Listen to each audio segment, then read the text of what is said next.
ఇక్కడైతే ఎగువ అహోబిలం దగ్గరైతే వత్తులు అమ్ముతారు. మనం అక్కడ తీసుకొని వెలిగించుకోవచ్చు.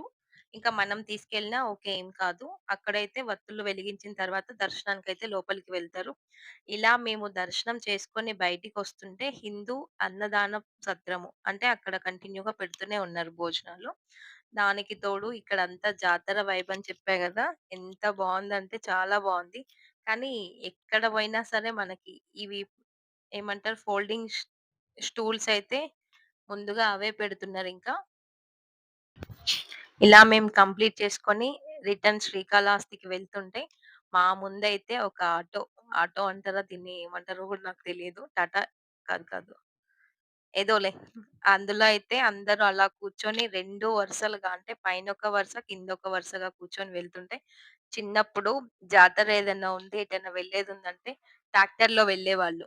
నాకు గుర్తుండి గూడా చాలా రోజులు పెళ్ళిళ్ళకి వెళ్ళిన ట్రాక్టర్‌లోనే వెళ్ళేవాళ్ళు. వాళ్ళని చూసిన తర్వాత నాకైతే అదే గుర్తొచ్చేసిందింకా. ఎంత హ్యాపీగా వెళ్తున్నారంటే, పైసతో పని లేదు. ప్రశాంతంగా వెళ్ళొస్తున్నారు. అలాంటి వాళ్ళ దగ్గర కల్మషం ఉండదు. ఇంకా మేమైతే తిరుపతి వెళ్ళే దారిలో ఇవి అవన్నీ చూసుకుంటూ, లొకేషన్ అంతా చూసుకుంటూ వెళ్తున్నాం. Thank you.